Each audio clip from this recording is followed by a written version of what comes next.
from anybody who does listen.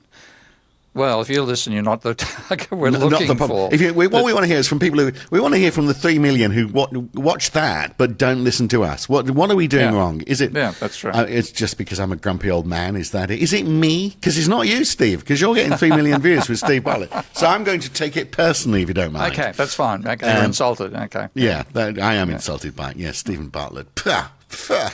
Anyway, today we're going to talk about AI, because I don't know if you've heard, Steve, but and we've talked about it before, but obviously it is the answer to all of the world's problems. It's going to create so much productivity. It makes it so much easier to know what's going on in wars, for example, because you can see a million different views and so on. Exactly. Well, you can create wars, artificial wars, exactly. But also it's helping with wars, obviously. But also, I mean, the reason why I want to talk about it this week is because we've had this energy scare.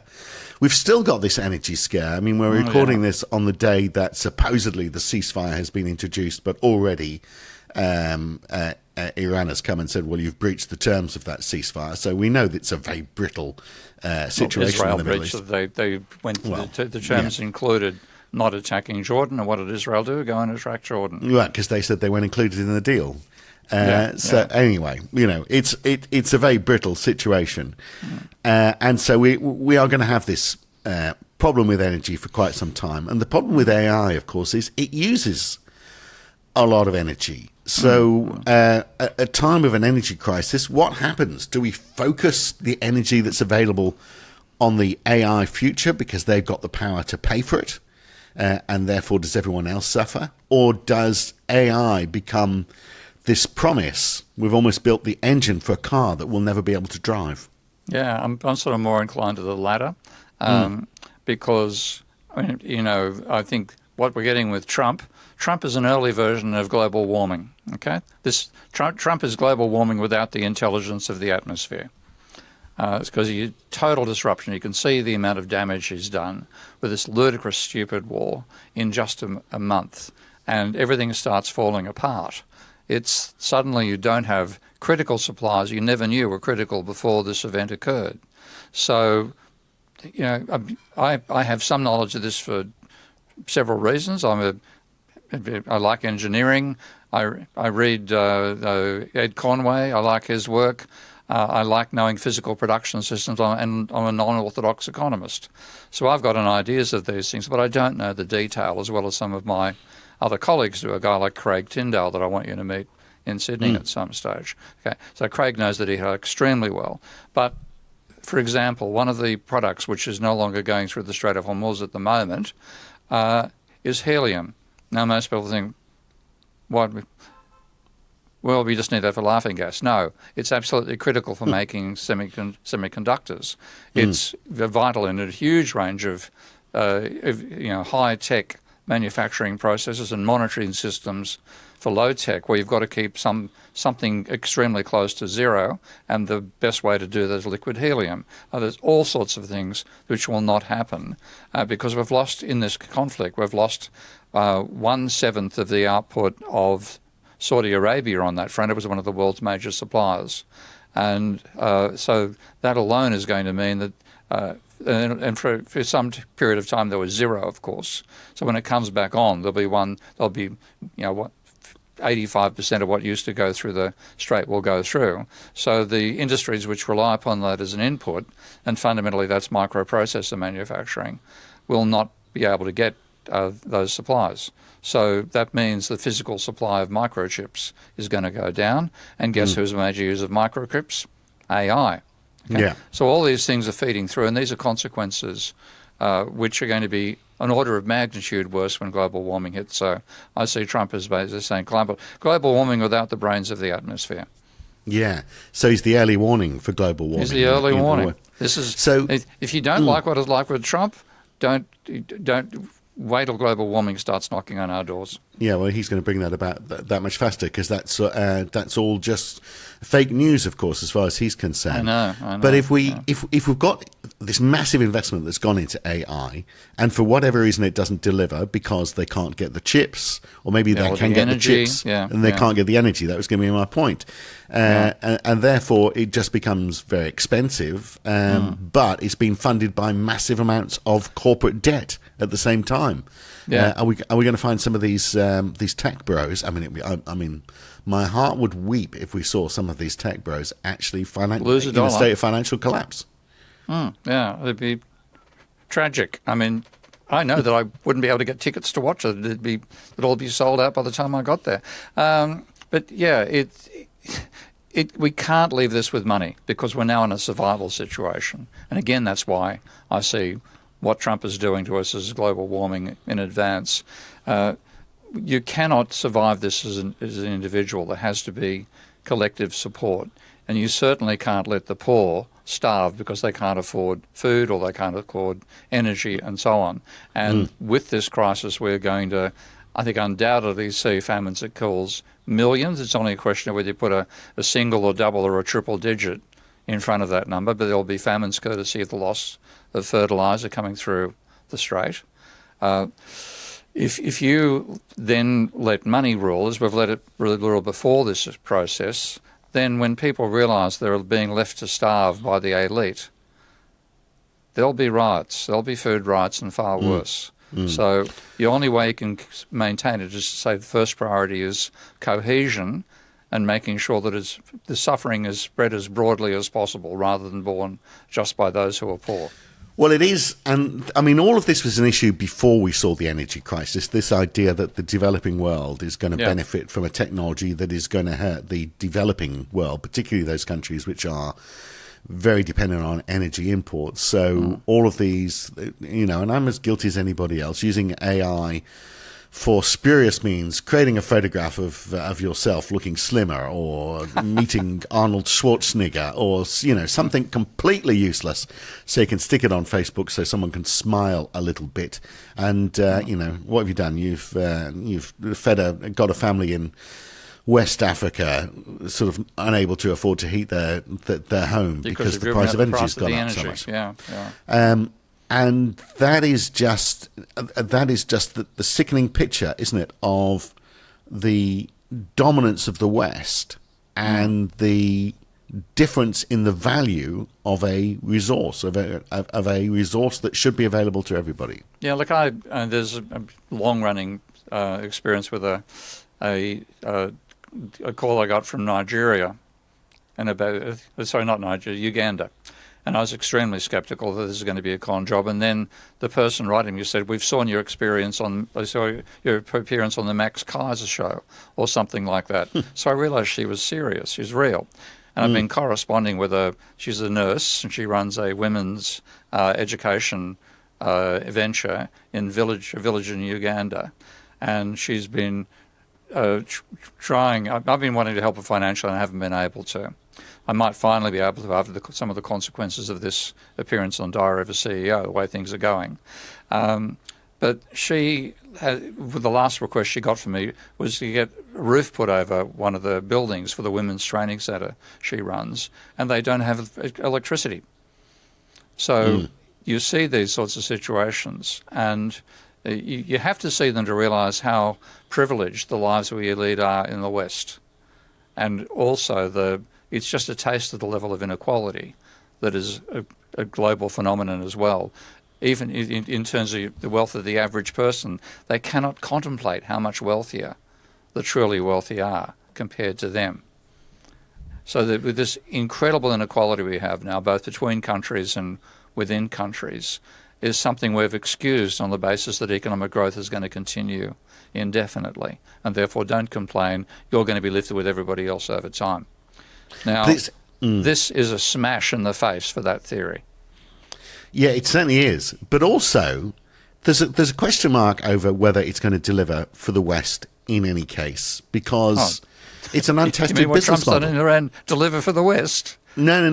But AI is AI. Forget about that for the moment. Let's talk about AI, and then we'll tie the two together. But is AI even if we were paying $60 a barrel rather than $120 a barrel, if energy was less of a factor, that's still the West would still be pushing up the price for everybody else. But is it going to deliver on the end game? Because there's the problem in the business model. It will deliver productivity somehow, and I get that, because you can with the internet, how is it going to benefit society? Well, we don't know. The early days of the internet, we just know if everyone has a faster internet connection, they'll be able to do more, and so there will be things that we've never foreseen that will emerge. As it turns out, they were probably bad things, but you couldn't foresee that.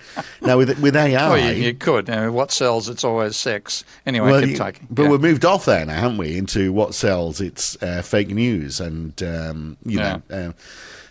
conspiracy theories and all that sort of stuff.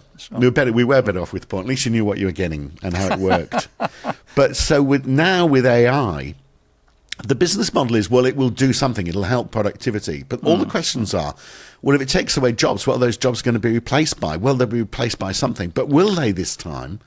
And also, if they're not replaced, how is everyone getting paid? And that's where you get all this stuff about universal basic income. But who's going to pay that universal basic income if we don't think it should be the governments? Because the companies aren't going to want to do it because they want to maximize their profits.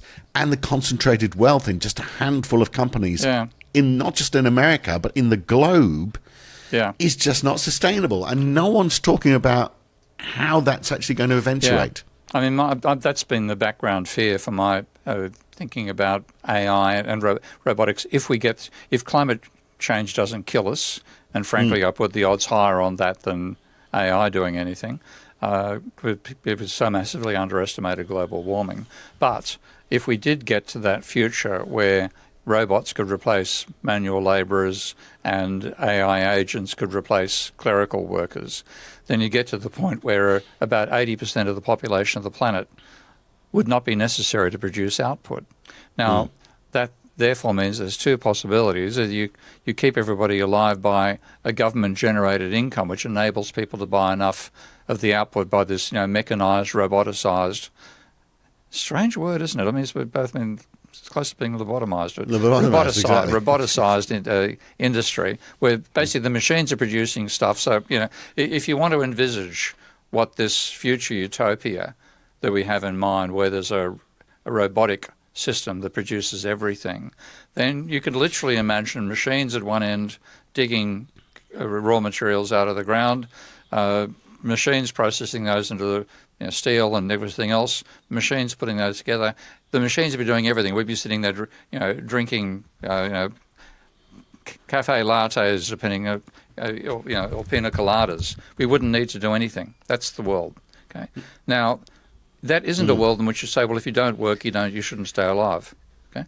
It's the whole idea that you've got to work to be able to earn a living is something which is very much the last 10,000 years of human existence. So what robots should free us is free us from that. But we have to make the transition from that is, given the type of society we've created, many would say, they can't do everything, let them die. So I can see two extremes. One is the Hunger Games, which would be the absolutely horrific outcome. And the other is that we do have the libertarian, anarchist type society where the machines everybody gets enough to stay alive, and that if you want to get more than that, you've got to be an entrepreneur somehow, some system like that. But I think which one are we going to go? The way our species behaves, I'm thinking Hunger Games is far more likely. Well, I don't know if you've ever read E.M. Forster's short story, The Machine Stops, and just about how the future where everyone's dependent on the machinery. This was written, when was it, 1920s or something? I'm just looking it up now.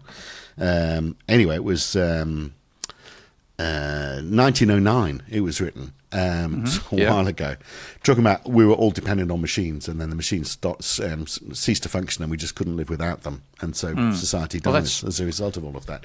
I mean, we're on the verge on the verge of that. I think we are. Send me the. I didn't. That's a sci-fi book I haven't read, which is quite. E.M. Forster, The Machine Stops. It's very short. It's not going to take you very long, Steve. Okay. So, it's worth a read. So, in amongst all of this, there's that, but also there's the role now, which is almost like going down the Terminator road, where AI is being used in wars. And so the two places new technology used most in are war and sex. Okay? Yeah. So then, and war when this sort of stuff, war gets there first. So when you got all this talk about robots and how every home's going to have a robot, I thought, well, the first mass of robots is going to be owned by the military, and the second mass is going to be owned by the super rich, because, and I know this from some conversations with people, not super rich, but people that I know have spoken to them. They're wondering, if there is an apocalypse, if there is a total breakdown, how do we guarantee the loyalty of our servants? Now, all sorts of, how do you do that sociologically? But the solution I think they're thinking of, get the robots. The robots become our servants. We're in our bunkers. Whatever happens, we can survive. That'll be a myth anyway, but I wouldn't be amazed to see that some of the thinking behind the tech bros. I think China is more likely to do the right thing. So, but I mean, the fact that AI is being used in wars, I mean, even in Ukraine, it's helping. Absolutely. It's I mean, that's it. But you could say, well, that's a good thing if it's helping them to combat the enemy. But it's only good if you feel like you're on the right side. If you're the enemy, everybody thinks they're on the right side. Yeah, that's the problem. Okay, nobody thinks they're on the wrong side and they're fighting. If they don't think they're on the wrong side, they're either trying to defect or they're getting the hell away from the front line. So people are doing this. They believe they're doing the right thing, and we end up with this mess in the middle of working class people getting slaughtered. Yeah, and that's the tragedy. And we're going to make it worse with AI. Yeah.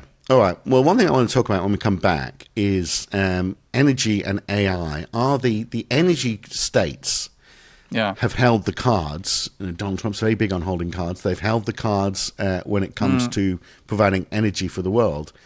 Could that mean that they start to hold the cards for AI as well, rather than just Silicon Valley? There's something to think about. We'll look at that when we come back on the Debunking Economics podcast.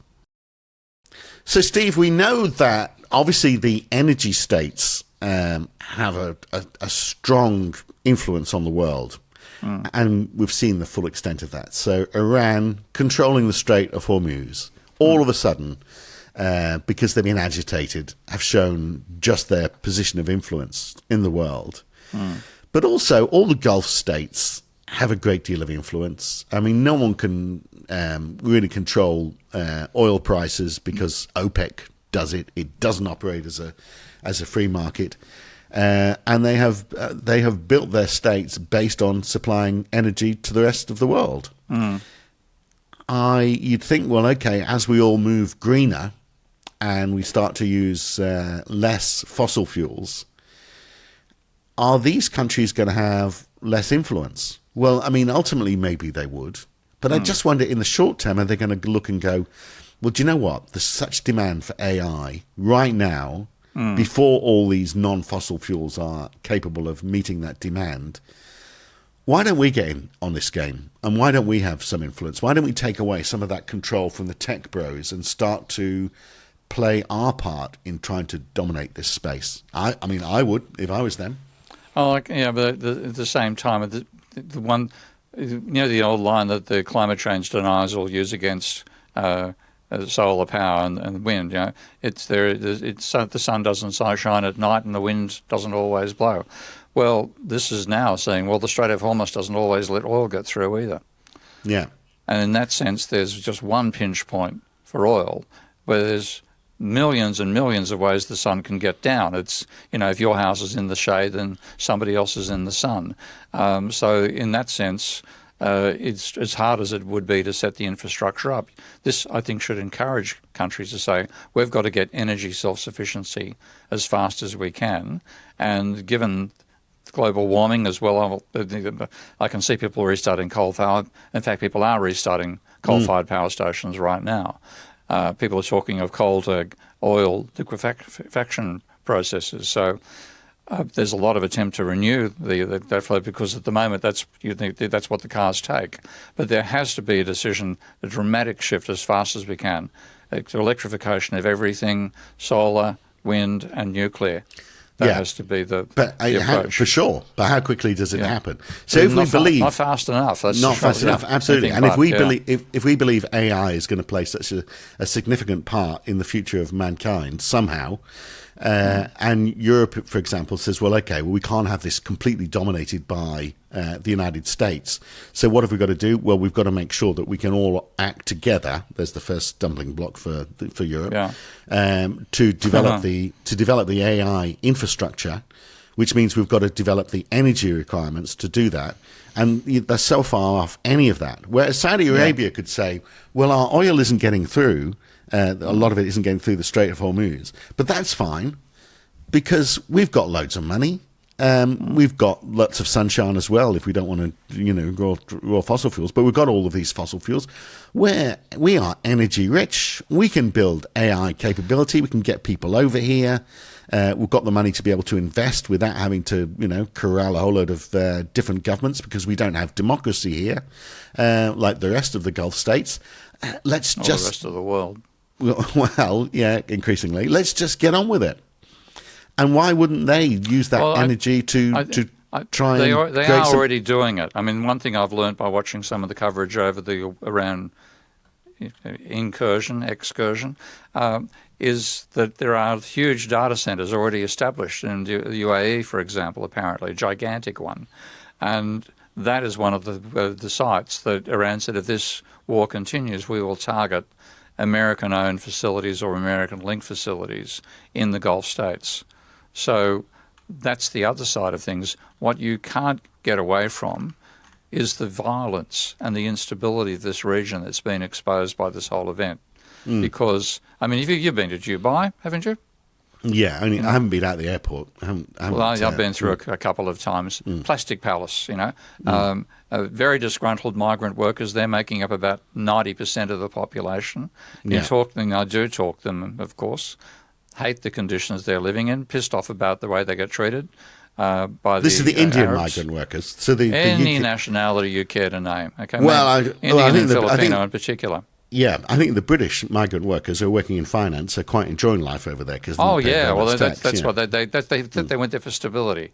All of a sudden, they're seeing how fragile that region is. So I think on that front, even if they can say we've got the energy, you've also got the danger, and I think it'd be quite an ask for companies to decide to go and rebuild data centers in that region if data centers starting being picked off if this war continues. Yeah, I'm not saying that companies from overseas would do that. I'm saying that a Saudi-led initiative to build their own AI tool where they bring in the expertise from overseas to try and develop something that they could say we can deliver this cheaper, because as energy prices go up, the cheapness of power is going to be the determining factor for how AI is delivered, isn't it? And how it's scaled. Europe's screwed on that front because their energy is about 2 or 3 times as expensive as America's. So, the Saudis could do it. But you need something that's going to give you some sense of stability. And frankly, like I'm looking at the conflict, the only form of stability that I can see, and I mentioned this in the Diary of a CEO interview, is that the reason these conflicts exist in the first place is because of the division of the Muslim religion into 2 sects, the Sunni and the Shiite. I think it's Shiite. I mean, I have a lot of Muslim friends. I really do, but I never know how to call their religion. I just know them as people, and I wouldn't know what sect they're from. But that's because that's become commonplace in the West. I don't know which of my friends are Catholic or Protestant. Okay? It doesn't matter anymore. But if you go back 500 years, there were wars fought for 100 years over that very division, Catholic versus Protestant. The hostility we've had towards each other is gone. And that's one of the, if I had to mention one of the few... Relatively recently. So Northern Ireland was largely a religious war. Until but it's got economic foundations as well. But that sort of ended about 25 years ago, wasn't it? Something like that. Yeah. And so many English cities. It's like if you supported Liverpool, you were Protestant. If you supported Everton, you were Catholic. The division is all recent history. Now that's what we need in Muslim religion. To me, what the Arab states did was they focused on their intra Muslim rivalry, Sunni versus Shiite, and they decided to side with the Americans to strengthen themselves against the Shiites, because Iran is a majority Shiite country. It's the only one, I think, of the Muslim countries where Shiites are in the majority. So there's always been an alliance against the Shiites of the Sunnis and the Christians. I don't think about America. I didn't until this bloody administration came along. But I don't first off think of any country in the West as Christian, because Australia's, as being an Australian, the majority of Australians are agnostics. Yeah. So even the religious identification has gone down that much. Well, who's going to go to church on a Sunday morning when the sun's shining and be throwing yourself in the sea? Sermon, exactly. Give me a break. Why would you do that? Yeah, absolutely. What a waste of a good sun. You better go surfing, body surfing. Yeah, Let's go hit the beach. That's the Australia. The original Australia is worshipping the waves. Okay, but with the Sunni versus Shiite, the Sunnis siding with the Christians as a defence against the Shiites. This has now shown that the Christians weren't worth a rag.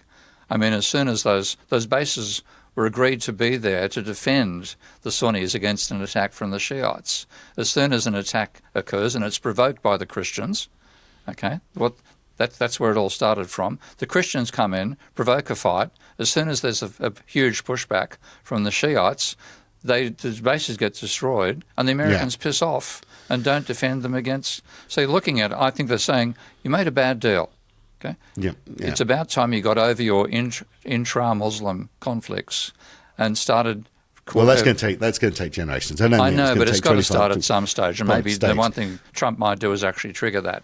Yeah, well, maybe, but I mean, what you have said in all of that is that if you did see that they were saying, well, okay, we've got heaps of energy in Saudi Arabia, and the one thing for which there's going to be growing demand is going to be AI. We should be in that game, and maybe we can control it. Your counter argument to that is, well, that's fine until someone decides they're going to come along and bomb your data centers. Well, that's why I'm hoping what they do is they'd say, let's be Muslim about it, and we get a cooperative level, and Iran doesn't attack.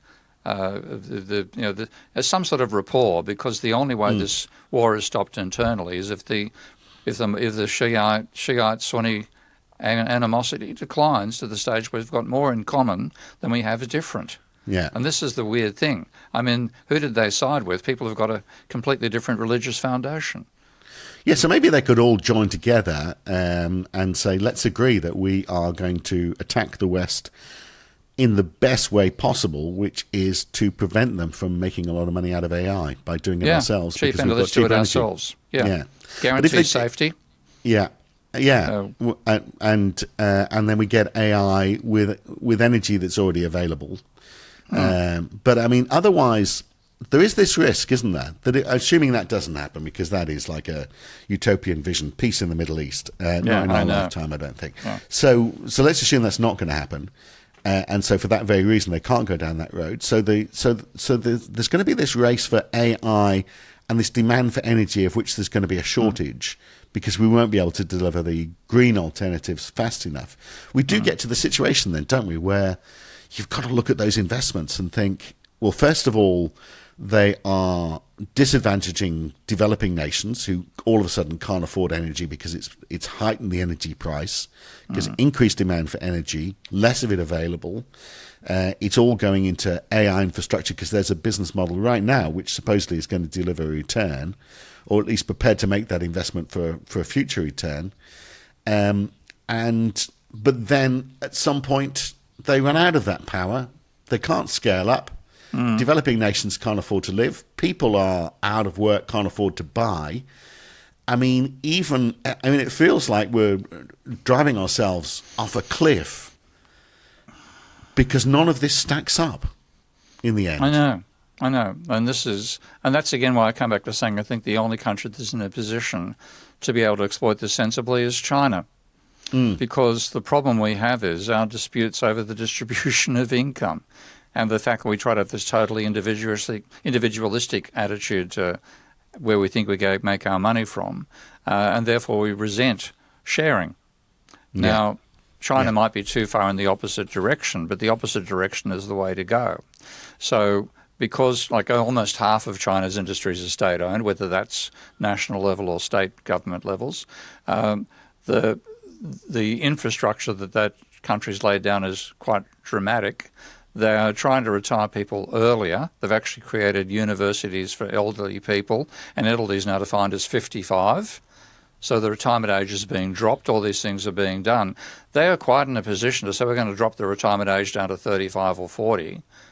And then everybody above that gets paid a pension, and people below that get a basic income. So the potential to do this without conflict is incredible in China. Whereas in America, I think the likelihood of conflict is huge.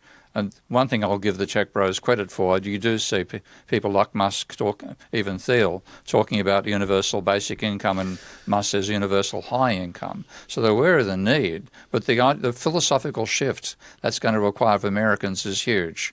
And their capacity to even know they've got a philosophy is pretty limited. Well, what they are not talking about is capitalism in that. I mean, what they're saying is, well, we want capitalism for us. We want to make a lot of money out of AI, but we want, not us, presumably the government, we want everybody else to get paid this high income.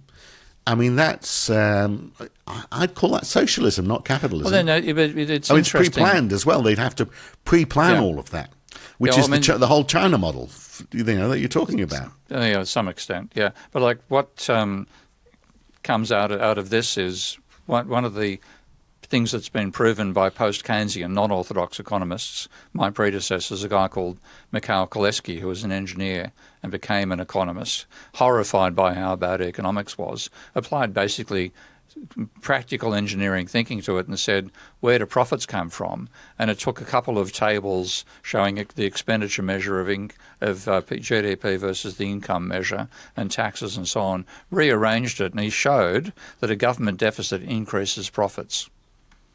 Okay? So there's all this paranoia that you find about government deficits reducing the earning of the private sector. It actually turns out that the government deficit actually increases the level of profit. So all this stuff trying to keep the deficit down is effectively trying to keep profit down, which is what you're trying to make. Okay, So partly what I'd like to be able to prove to the tech bros is that you want the government to run a deficit. That's what creates the money supply as it grows, but also that deficit ends up in your profits. Because the simple way to put it, you pay workers a large amount of money. What are they going to do? They're going to go to Kmart and shop. It goes to whoever owns Kmart. So the money ends up in the hands of the capitalists through the spending of the workers. And trying to short-circuit that, you actually reduce the scale of the economy. So get the government to run a deficit, give everybody enough to buy enough of your goods to be able to live comfortably. You get paid a huge profit. You can hang on to a huge part of the productivity of the systems you own. You'll have all your robot maids, et cetera, et cetera. You can have a great life, but we can all have a comfortable life. Now, that's where we'd like to get. But I can see us ending up on the Hunger Games instead. And certainly in America, I can see that. But is that where we want to get anyway? So the government, so the government creates the money. Yep. People have that money, which is just given to them because there's no jobs. They spend that buying something from Elon Musk or from Facebook or whoever, services, and by this time they're fully integrated that they own absolutely everything amongst them. So then they'll say, well, we control everything now. You're buying everything from us. Not really quite sure why we go through this, rather cumbersome process of you going off and voting every 4 or 5 years, because we're in charge now. Wouldn't they just become a dictatorship? It's just a very strict, very quick process, I would have thought. And if you don't like that very much, well, we're not going to give you access to anything. Yeah, I mean, in that sense, it is a sort of Ayn Rand fantasy come to life. Out of a massive increase in productivity. That's what's required to make it work. Now, frankly, I don't think any of this is going to happen because we're going to wipe ourselves out with global warming before we get to this situation. Okay, and I think AI will go down the same route because when we realise the damage we've done to the biosphere and how it's threatening us in the same way that Trump is threatening, but only rather more inevitably than Trump. Okay, the climate does not chicken out. Okay, when that starts hitting us, we'll long for these days. But certainly, the first thing we'll do is shut down anything that consumes energy, to minimise the amount of further damage we do to the biosphere, and we've got to put as much as our efforts towards being able to recool the planet. That's critical now, I think.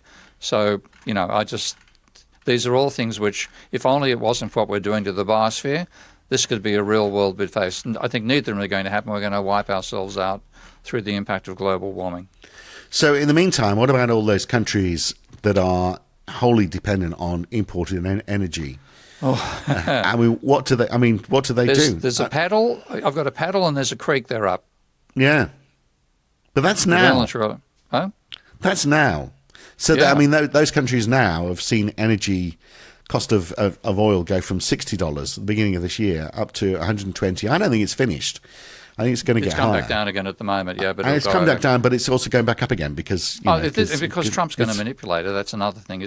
He's pumping and dumping. That's another. Well, yes. We're getting the data that's turning up already. You would have seen Ed Conway do that piece a couple of weeks back, showing gigantic trades 15 minutes before Trump's announcements.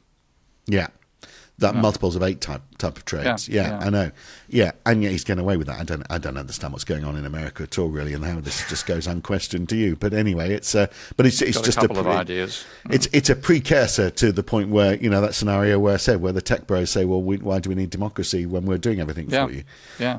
It's just a step towards that. But all those, but right now, those countries that have like 95% of their energy comes from overseas, so all of a sudden, all their input costs have doubled. Yeah, I mean that is the price from this energy crisis, but also will keep on getting worse because of AI, which is going to be no use to them. So I think in that case, AI, like if you're an AI farm in London, in England, start renting, take out the computers and make it into rental accommodation, because England's going to decide it's got to cut back on energy consumption, and AI ain't one of the industries we can afford. So, bang. The energy costs will be off the scale, and they won't get the energy.